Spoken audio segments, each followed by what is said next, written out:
out of line. Let Philadelphia freedom ring and patriotic voices sing. Red, white, blue, never give up. You represent America. Hoping and praying for a brighter day. I listen to my heart and I obey. How can I see it any other way? I'm looking at life with my own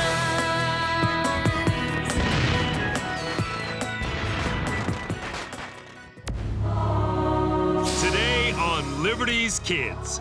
Washington is the only hero we have. The only man the whole country will support. Otherwise, the revolution will remain New England's war.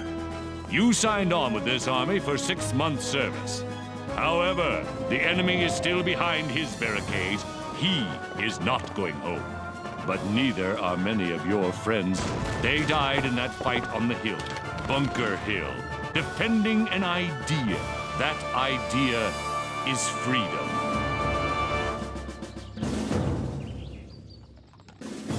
July 1775. Dearest Mother, this has been the hardest, hottest, bumpiest trip I've ever made. Thank heavens it's almost over. We are 10 days out of Philadelphia and should arrive in Boston any time now. General Washington is to take command of the Continental Army, and Dr. Franklin has assigned James and me to report on it. James has embarked on a great experiment. How do you know where these birds will go? They're homing pigeons. The Gazette will get news from the war before any other newspaper. Fly away home, little brother. He's headed north. I keep telling you, we ought to eat them. Here we are! I can't wait to see the army. I can't wait to eat.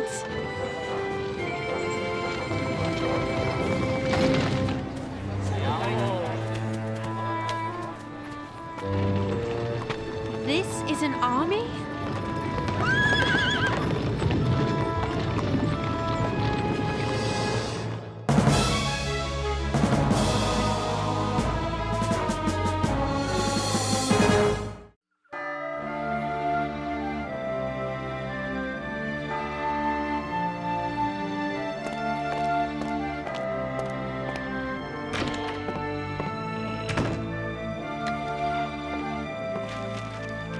General Washington takes command of colonial forces in Boston. The general has begun to impose discipline on the eager and patriotic but disorganized group of citizen soldiers facing General Howe's formidable British regulars. I don't know how General Washington will turn this rabble into an army. A more sloppy, disrespectful, bull-headed group this journalist has never seen. But Dr. Franklin, this is supposed to be James's report from the front. What you read is not at all like what he said in his dispatch. Editor's privilege. Besides, if the army is to become a real army, they'll need money from Congress. And Congress won't give it if they think the army is hopeless. It was a brave thing to let the kids go along, but I can't help but worry about them. They'll be fine, Moses. James has the makings of a fine reporter. And Sarah? Well, if either of those boys gets out of line, Sarah will put them straight soon enough. Have you spotted any of James's pigeons yet? I've seen plenty of pigeons, but none of them look like war correspondents. I told him that the distance might be too great. Just as well he uses the Army gallopers as a precaution.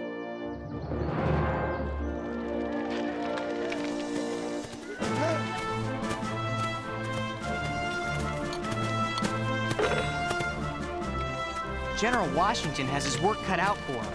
He has to strengthen the area around the entire city and somehow whip this bunch of farmers and layabouts into an army.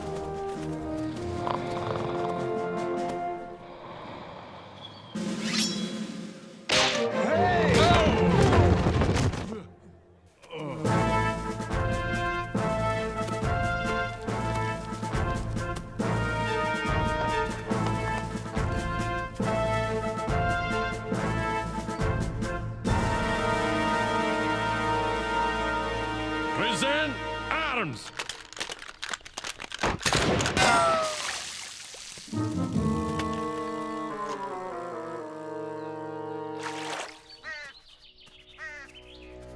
Would you say that rations here are low? I would say rations here are non-existent.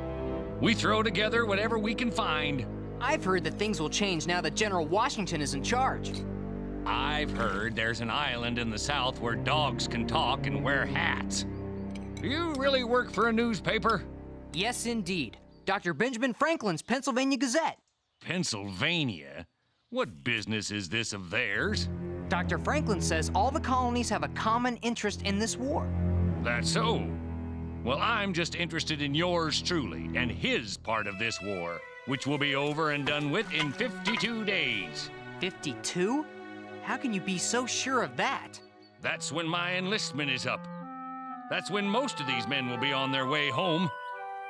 What if the British are still in Boston? They're welcome to it as far as I'm concerned. Look, laddie, I'm a storekeeper. Dry goods mostly, some fribbles for the ladies and such. I can't afford to let my business do for itself. And that there's Jeremiah Braddock. He's a farmer who's going to bring in his hay and sweet corn if he's stuck down here parading around for Mr. Washington. What are these children doing here?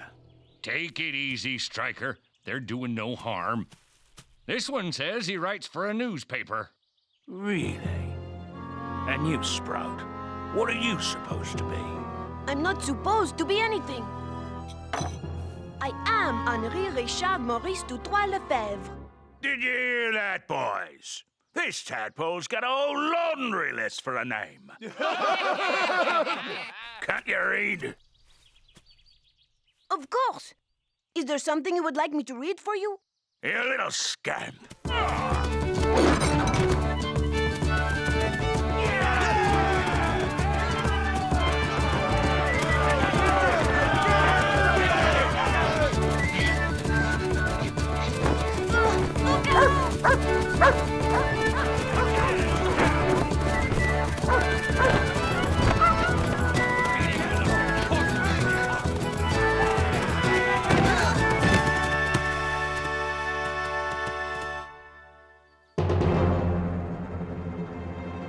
Look at him, the big pig farmer from Virginia. Everyone knows nothing good ever came out of the South. I hope you're as good at fighting redcoats as you are at chasing children.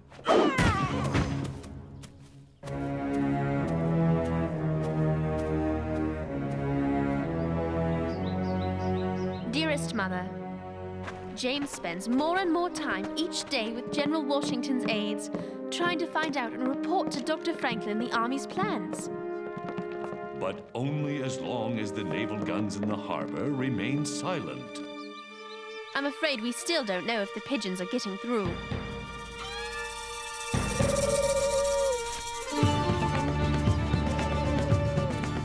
I thought Philadelphia was that way. Are you sure these aren't British pigeons?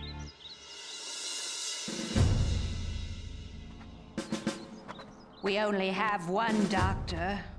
Poor Dr. Marston, for the men here and over at the school. And you know, he's not well himself. Were these men wounded in the battle at Bunker Hill? Yes, but most are just sick. It's the fever that takes them mostly. We have no ice. I wonder what devotion to duty or country would make men go through something like this. We're fighting for our liberty, young lady. Simple as that.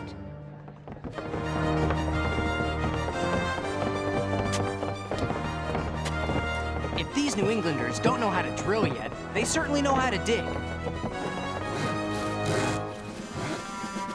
These hardy colonists know more about building than fighting.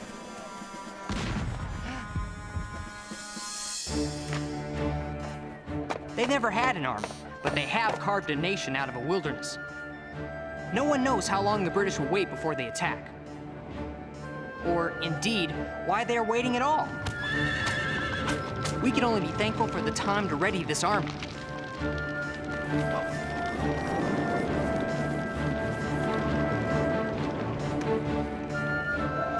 December 1775. Dearest Mother, we've been in this camp for nearly 5 months. A beautiful autumn has come and gone, as have all the leaves on the trees. Henri stays out most of the day, and comes in with a bag full of odds and ends he's collected from the battlefield. He insists there will be a big market for souvenirs of the great battle for Boston.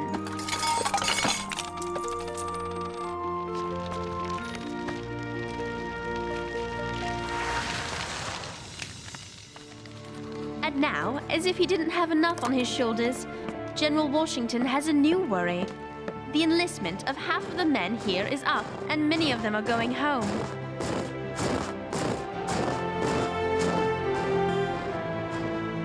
In this freezing cold, General Washington's army is melting away in the face of a dangerous enemy.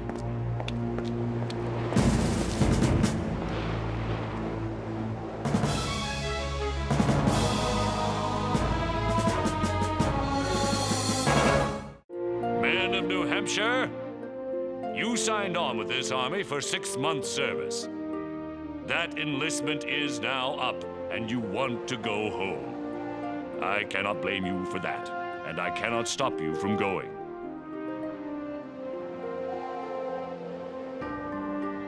I'm here to appeal to you to stay. 6 months ago, you and your neighbors stood on that hill, Bunker Hill, and heroically fought off a superior force. The enemy is still behind his barricades, and he is not leaving until we make him do so. He is not going home, but neither are many of your friends and neighbors. They died in that fight on the hill, defending their honor, defending an idea. That idea is freedom. Before you go, I ask you to think about the men you knew and loved who will forever man their post on that hill.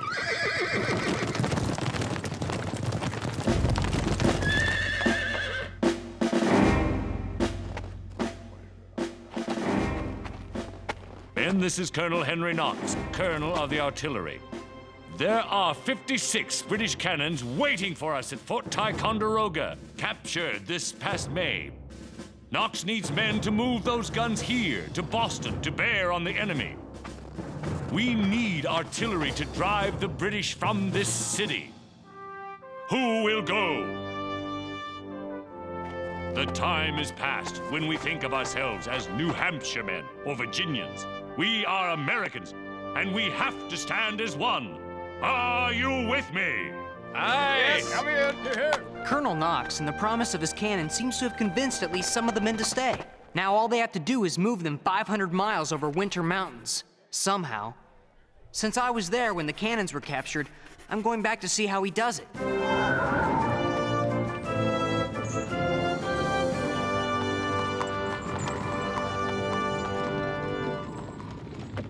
Will the pigeons come here or go on to Philadelphia?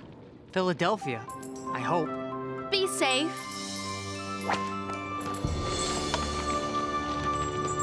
I'm going to visit with some of the new recruits in from Maine.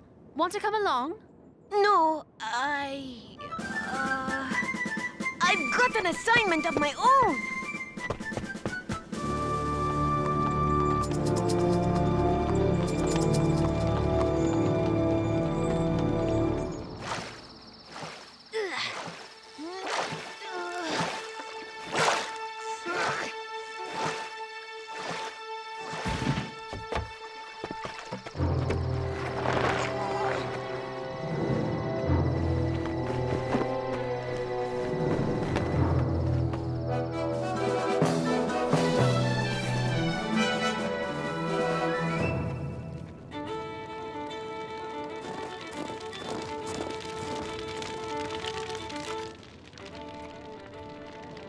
Promise me you'll introduce me to Dr. Franklin when I make it down to Philadelphia. That's a promise. I've read every edition of his Poor Richard's Almanac. Really?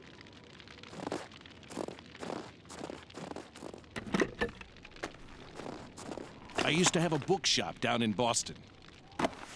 Ah, here it is. Poor Richard's Almanac. Never failed to find something useful in these pages. Listen to this. If you would not be forgotten as soon as you're dead and rotten, either write things worth the reading or do things worth the writing.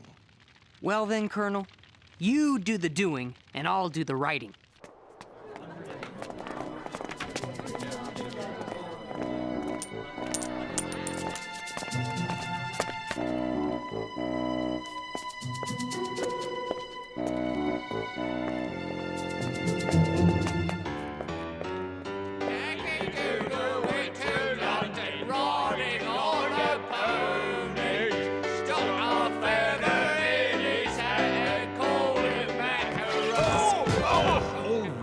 right, that's enough. This is dreadful. This show opens on Saturday night, and you people will never be ready.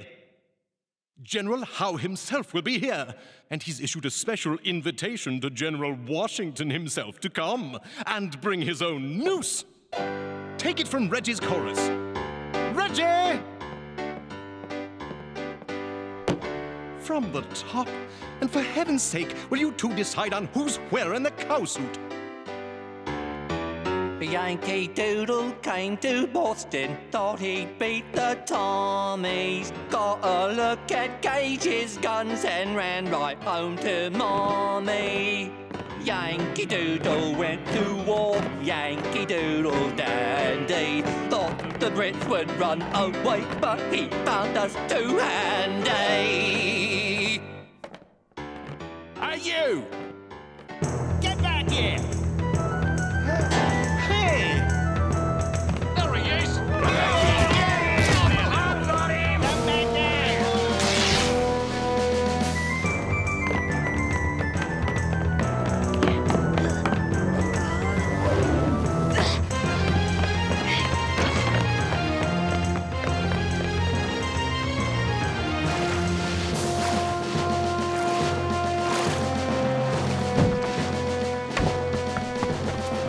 Who goes there?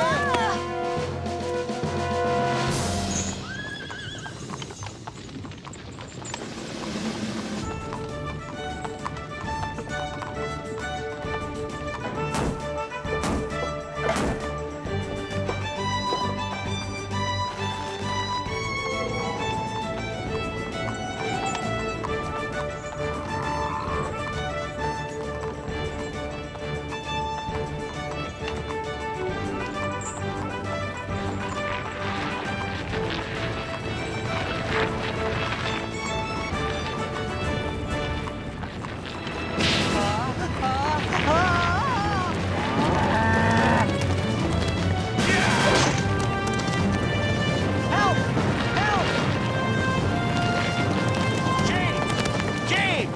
Why the jump? Jump, James! Jump!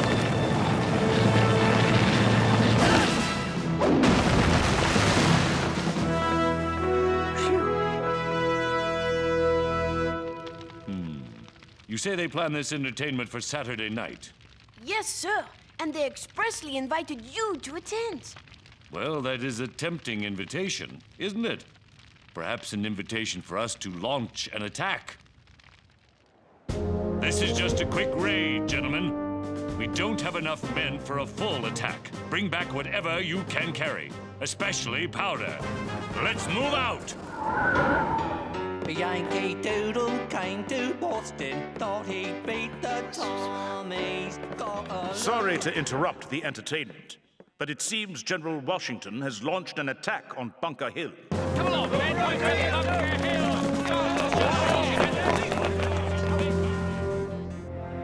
General Washington's captured much-needed supplies in his raid, and let General Howe know that the Americans will attack without warning. James's pigeons have all come here instead of flying to Philadelphia, and I can't get them to leave. James has been gone with Colonel Knox for over a month now. I'm beginning to worry about them. More new recruits are coming in each day, and this army becomes stronger each day. What General Washington has done is nothing short of a miracle.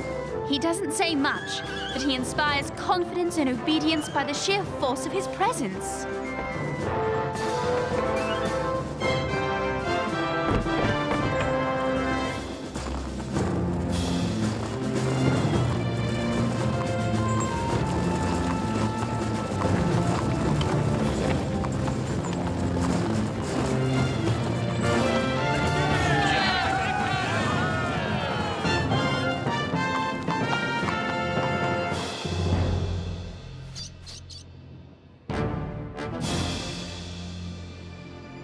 What is it? Those weren't there last night.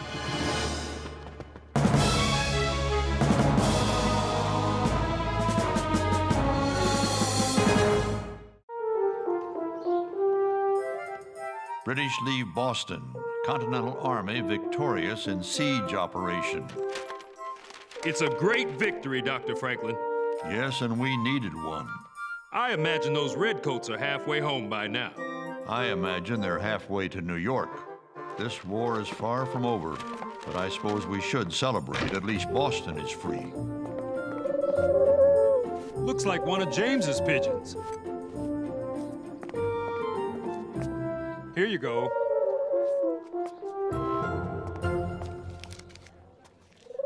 June 28th. We've reached Newark and should be in New York by tomorrow morning. That dispatch is months old. Where on earth have you been, Bird? Wherever he's been, he's probably ready for a nap.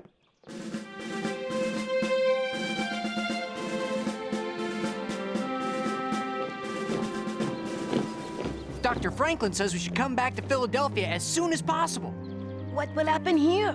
We'll keep a garrison here, but the bulk of the army and new troops from the southern colonies will be gathering in New York. How long do you think the war will last, Colonel Knox? I don't know, Sarah, but we have to be ready for as long as it takes.